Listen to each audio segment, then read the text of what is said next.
Iya, kita akan melanjutkan pembacaan firman Tuhan. Kemarin kita sudah selesai dengan 2 Samuel pasal 4.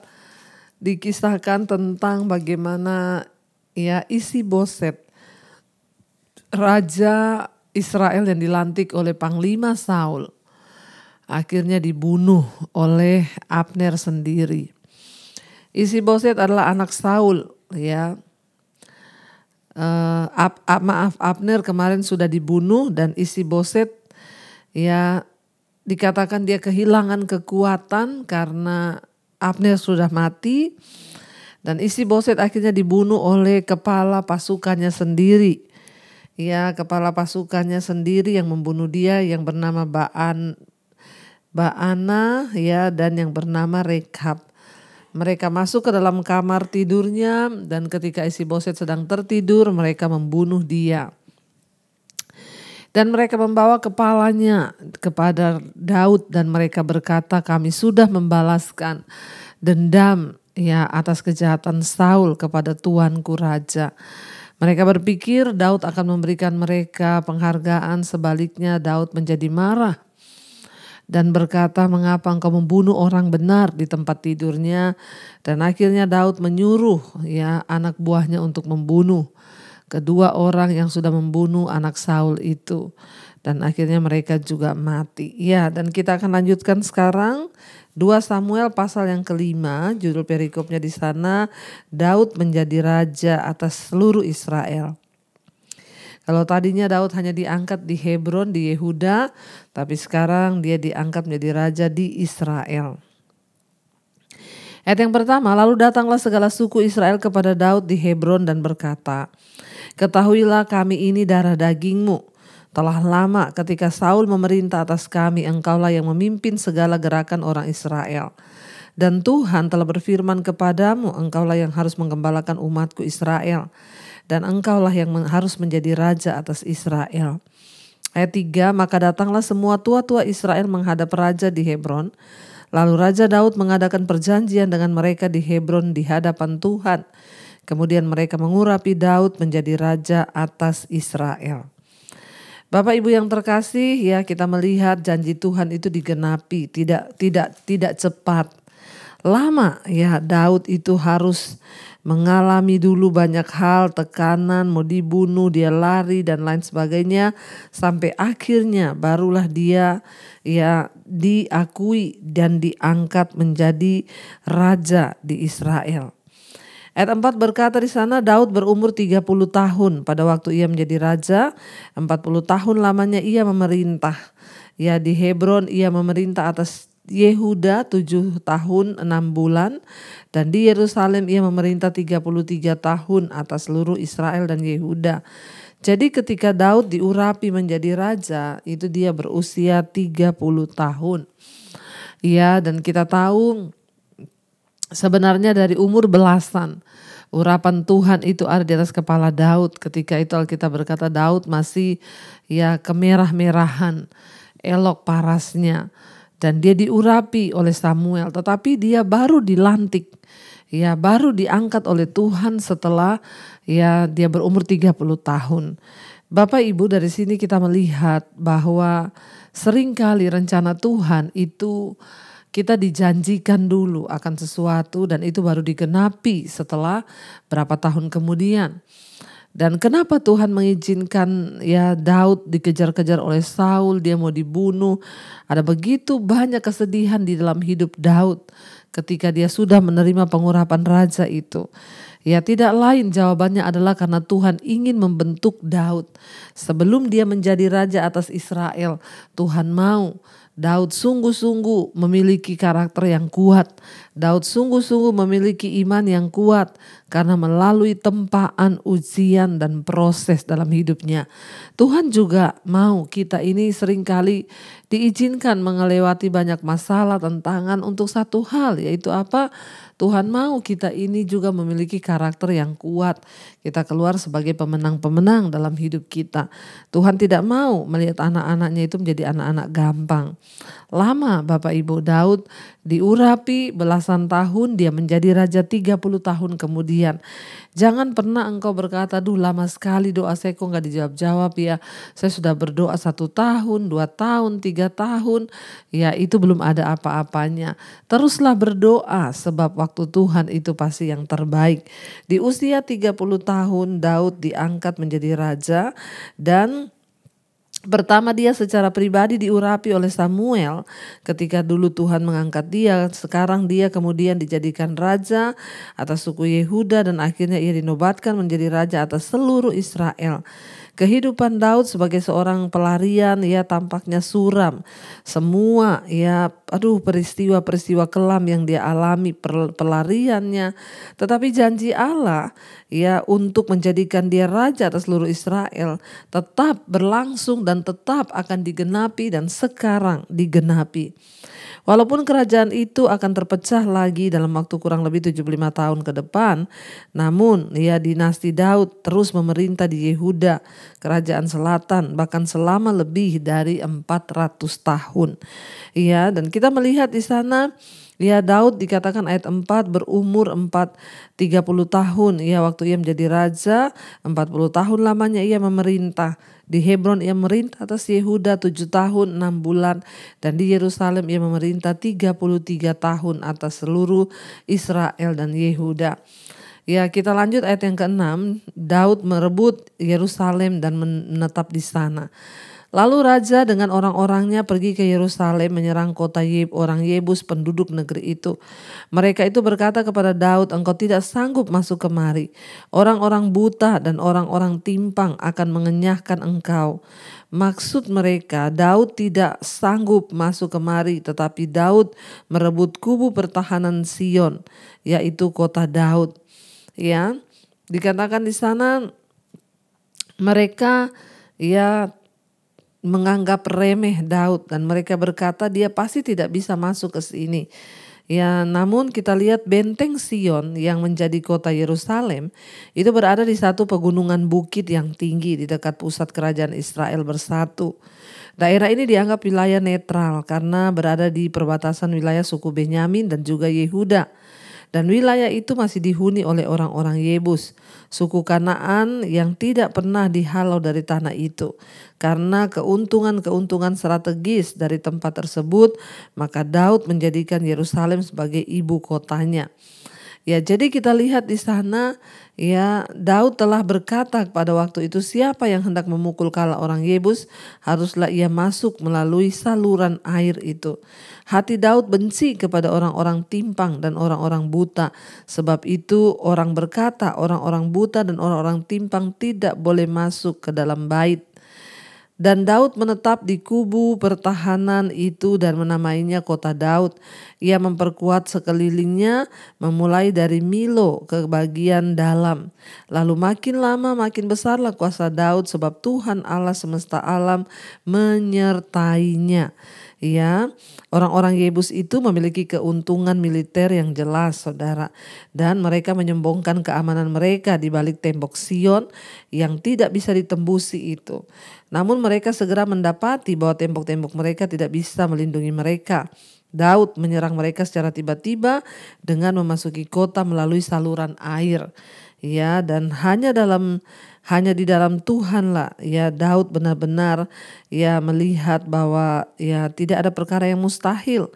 Ya bahkan kesombongan orang Yebus karena mereka memiliki tembok-tembok yang tinggi. Mereka berkata bahwa Daud tidak bisa menembus ke sini. Ternyata Daud memasuki kota itu melalui saluran air. Hanya di dalam Allah lah kita benar-benar akan merasa aman. Ya, dan kita melihat di sini ya bahkan tembok yang mengelilingi ya kota Yebus yang dianggap kuat ya dan terdiri dari batu. Ya, dan ternyata tidak bisa menjamin keamanan sebab ya ada cara lain yang ditempuh oleh Daud yaitu dia masuk melalui terowongan air. Kita lanjut ayat yang ke-13, ayat 11 di sana istana dan rumah tangga Daud. Hiram raja negeri Tirus mengirim utusan kepada Daud dan kayu alas, tukang-tukang kayu dan tukang-tukang batu. Mereka mendirikan istana bagi Daud. Lalu tahulah Daud bahwa Tuhan telah menegakkan dia sebagai raja atas Israel dan telah mengangkat martabat pemerintahannya oleh karena Israel umatnya. Daud mengambil lagi beberapa gundik dan istri dari Yerusalem setelah ia datang dari Hebron, dan bagi Daud masih lahir lagi anak-anak lelaki dan perempuan. Inilah nama anak-anak yang lahir bagi dia di Yerusalem: Syamua, Sobab, Natan, Salomo, Yibar, Elisua, Nefek, Yafia, Elisama, Eliada, dan Elifelet. Ya, dan kita melihat di sini ya akhirnya Daud membangun istananya. Ya, makanya saudara yang pernah ke Yerusalem, kita datang ke kota Daud, di istana Raja Daud, ya, dan kita juga melihat di sana ada terowongan air, ya, saluran air yang dibuat juga oleh Daud. Dan kita melihat akhirnya Daud masuk menembusi dan menjadikan kota itu menjadi kota Daud. Ya, dan kita percaya Bapak Ibu bahwa apa yang sudah dinubuatkan Tuhan itu pasti akan terjadi. Walaupun lama, walaupun penuh dengan tekanan, air mata dan perjuangan, namun Daud tetap setia kepada Tuhan dan menantikan waktu Tuhan bagi kehidupannya. Ya, dan sekarang kita akan lihat, kita lanjutkan Daud memukul kala orang Filistin. 2 Samuel pasal yang kelima ayat yang ke-17 ya. 2 Samuel pasal 5 ayat yang ke-17 mulai, firman Tuhan berkata, ketika didengar orang Filistin bahwa Daud telah diurapi menjadi raja atas Israel, maka majulah semua orang Filistin untuk menangkap Daud. Tetapi Daud mendengar hal itu, lalu ia pergi ke kubu pertahanan. Ketika orang Filistin itu datang dan memencar di lembah Refaim, bertanyalah Daud kepada Tuhan, apakah aku harus maju melawan orang Filistin? Akan kau serahkankah mereka ke dalam tanganku? Tuhan menjawab Daud, majulah, sebab aku pasti menyerahkan orang Filistin itu ke dalam tanganmu. Kita lihat Bapak Ibu Daud tahu bahwa Tuhan sudah menegakkan kerajaannya. Ya, dengan demikian dia juga lebih percaya diri karena dia lihat bagaimana Tuhan mengokohkan kerajaannya, mengirimkan Raja Tirus untuk membangun istana rajanya. Dan walaupun kerajaan-kerajaan kafir melandaskan kehebatan mereka pada kemenangan, kekuasaan, pasukan dan kekayaan, Daud justru mengetahui bahwa kehebatannya itu hanya berasal dari Allah. Hebat itu artinya menjaga hubungan yang benar dengan Tuhan. Itu adalah prinsip Daud karena dia tahu dia tidak dapat melakukan apapun dengan kekuatannya, dengan ambisinya ataupun dengan apapun yang dia miliki selain hanya kepada Tuhan dia berharap. Ketika orang Filistin mendengar Daud sudah diurapi menjadi raja, mereka marah dan mereka maju untuk menangkap Daud karena Daud ingat pernah tinggal bersama-sama dengan orang Filistin. Dan Raja Akis berpikir bahwa dia bisa membeli Daud supaya Daud mengkhianati Israel sebab Saul ingin membunuh dia. Tapi ternyata Daud tetap mengasihi Tuhan dan percaya kepada Allah Israel yang hidup, dan dia tahu bahwa Tuhan sedang mempersiapkan dia. Ketika mereka mendengar Daud menjadi raja, mereka marah dan mereka ingin menangkap Daud. Dan akhirnya orang Filistin semua maju untuk berperang melawan Daud. Lalu Daud datang kepada Tuhan. Sekali lagi kita melihat di sini bagaimana Daud sangat mengandalkan Allah. Ketika dia dengar orang Filistin sudah maju, Daud bertanya kepada Tuhan, apakah aku harus maju melawan orang Filistin? Akan kau serahkankah mereka ke dalam tanganku? Dan Tuhan menjawab Daud, majulah, sebab aku pasti akan menyerahkan orang Filistin itu ke dalam tanganmu.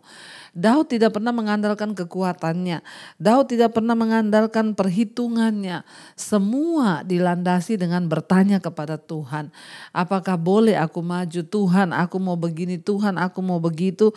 Dan Tuhan menjawab, dikatakan Tuhan bilang majulah. Ayat 20. Lalu datanglah Daud di Baal Perasim dan memukul mereka kalah di sana. Berkatalah ia, Tuhan telah menerobos musuhku di depanku seperti air menerobos. Sebab itu orang menamakan tempat itu Baal Perasim. Orang Filistin itu meninggalkan berhalanya di sana. Lalu Daud dan orang-orangnya mengangkatnya. Ketika orang Filistin maju sekali lagi dan memencar di lembah Refaim, maka bertanyalah Daud kepada Tuhan dan ia menjawab, janganlah maju, tetapi buatlah gerakan lingkaran sampai ke belakang mereka, sehingga engkau dapat menyerang mereka dari jurusan pohon-pohon kertau. Perhatikan Bapak Ibu ya, ketika akhirnya ya mereka terpukul kalah, tapi orang Filistin tidak menerima kekalahan itu. Lalu mereka maju sekali lagi ya memencar di lembah Refaim. Dan Daud bertanya lagi kepada Tuhan, Tuhan apakah aku harus maju? Perhatikan, Daud tidak mengandalkan kemenangannya yang kemarin. Ya dia nggak berpikir, oh kemarin kan saya menang di lembah itu, ini juga Tuhan pasti akan menyertai. Ya dia mungkin tidak berpikir, kemarin aku pakai strategi begini dan aku menang. Daud menanggalkan semua kebisaannya. Dia kembali bertanya kepada Tuhan, Tuhan apakah aku harus maju untuk menyerang orang Filistin? Dan kali ini Tuhan berkata jangan maju. Bapak Ibu perhatikan, kenapa kita harus bertanya kepada Tuhan? Sebab Tuhan adalah ahli strategi. Tuhan yang mengetahui, Tuhan yang tahu. Semua hal di depan kita itu Dia yang sudah tahu. Makanya bertanyalah kepada Tuhan. Jangan sok pinter dengan berjalan sendiri tanpa melibatkan Tuhan. Daud bertanya dan Tuhan bilang jangan maju. Perhatikan, Tuhan bilang jangan maju berperang, tapi buatlah gerakan lingkaran sampai ke belakang mereka sehingga engkau dapat menyerang mereka dari jurusan pohon-pohon kertau. Tuhan bilang kali ini rubah strategi perangmu. Ya, jangan pernah andalkan pikiran kita sendiri dalam berbisnis, sekolah, kuliah, dalam pelayanan, dalam segenap aspek hidup kita Bapak Ibu. Kenapa? Karena Tuhanlah ahli strategi itu. Dan Tuhan yang lebih tahu apa yang akan terjadi di depan. Ya, karena itu Tuhan berkata kepada Daud, jangan maju kali ini, tapi engkau rubah strategimu, engkau kelilingi mereka dari belakang dan serang mereka dari jurusan bukan dari depan, tapi dari samping, dari belakang, dari kanan, dari kiri, dari arah pohon-pohon kertau. Ya, Tuhan menyatakan kepada Daud, dan perhatikan baik-baik kenapa Daud selalu berkata bahwa Tuhan itu adalah kubu pertahanan ya. Daud selalu berkata bahwa Tuhan adalah kubu pertahananku. Ya, Dia adalah kota bentengku. Daud sangat mengandalkan Tuhan. Ya, penindasan bangsa Filistin atas Israel itu sudah dimulai pada zaman Simson. Ingat ya, kisah Simson dulu kita sudah belajar di Hakim-Hakim. Bagaimana bangsa Filistin tetap merupakan musuh terkuat Israel. Walaupun Daud pernah dianggap sebagai teman dan sekutu mereka.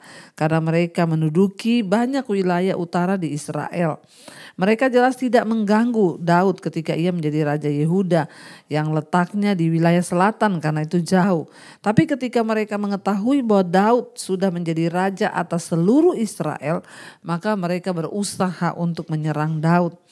Ya, bagaimana Daud bisa mendapat pesan yang jelas dari Allah? Ketika dia bertanya, Tuhan bilang maju, lalu Tuhan bilang jangan maju. Ya, kita lihat saudara, ya Daud berdoa. Ya, dan akhirnya dia digerakkan oleh Roh Kudus untuk bertindak sesuai dengan apa yang Tuhan mau. Daud mungkin bertanya kepada Allah melalui nabi ya, atau mungkin dia berdoa secara pribadi, akan tetapi yang paling mungkin adalah dia mendatangi imam ya pada saat itu yang bertanya kepada Allah melalui Urim atau Tumim yang Allah suruh bagi bangsa Israel gunakan untuk tujuan mengetahui kehendak Tuhan. Dan akhirnya ya Tuhan yang menyuruh Daud maju atau tidak. Daud berperang ya dengan cara yang diperintahkan oleh Tuhan dan dia tidak memakai strateginya sendiri. Kali ini Tuhan bilang jangan maju, tapi kelilingi bangsa Filistin dan serbu mereka dari arah-arah yang lain. Ayat 24 dikatakan, dan bila engkau mendengar bunyi derap langkah di puncak pohon-pohon kertau itu, maka haruslah engkau bertindak cepat. Sebab pada waktu itu, ya dikatakan sebab pada waktu itu Tuhan telah keluar berperang di depanmu untuk memukul kalah tentara orang Filistin. Dan Daud berbuat demikian seperti yang diperintahkan Tuhan kepadanya, maka ia memukul kalah orang Filistin mulai dari Geba sampai dekat Geser. Kita melihat Bapak Ibu, ya ketika Daud bergerak dengan cara dan strategi yang diberikan Tuhan, ya dalam setiap kesempatan Daud selalu bertanya, memohon instruksi dan petunjuk dari Tuhan. Ya karena Tuhan yang lebih tahu, ya karena itu Daud bertanya. Mengikuti instruksi Tuhan dengan cermat, ya Daud melakukan itu, dia tidak menyimpang. Ya kenapa kemenangan Tuhan terus berikan? Karena Daud taat. Ya kemuliaan diberikan kepada ya Daud, ya karena Allah berperang melawan musuh-musuhnya. Kita bisa salah dalam berbagai strategi kita karena kita mau mengandalkan kekuatan kita sendiri. Tapi ingat, Tuhan tidak pernah salah dengan keputusan dan cara serta ya tuntunannya. Karena itu kita belajar biar kita juga menjadi seperti Daud yang taat, selalu bertanya dan hanya mengikuti arahan Tuhan. Jangan pernah andalkan kekuatanmu sendiri, sebab Tuhan berkata, diberkatilah orang yang mengandalkan Tuhan dan terkutuklah orang yang mengandalkan kekuatannya sendiri. Mari kita tundukkan kepala dan kita berdoa. Terima kasih Bapa, kami bersyukur kami belajar banyak hal dari firman-Mu, bagaimana kami harus terus mengandalkan Tuhan, karena strategi-strategi kami, cara-cara kami itu tidak seperti cara Tuhan. Biarlah kami terus mengandalkan Engkau dalam segala perkara. Ajar kami Tuhan untuk berjalan sesuai dengan kehendak Tuhan. Apa yang Daud lakukan sehingga kemenangan demi kemenangan boleh dia raih. Mari buka hati dan tanganmu Bapak Ibu, terimalah kiranya berkat, rahmat, anugerah dari Allah Bapa, cinta kasih Tuhan Yesus Kristus, penyertaan Roh Kudus melimpah atas hidup kita mulai hari ini bahkan sampai kali yang kedua Tuhan Yesus datang menjemput kita. Terimalah berkat, rahmat, anugerah dan nama kita tercatat di dalam kitab kehidupan. Dalam nama Tuhan Yesus yang percaya diberkati Tuhan, katakan bersama amin, amin, amin. Tuhan memberkati. Shalom dan selamat malam.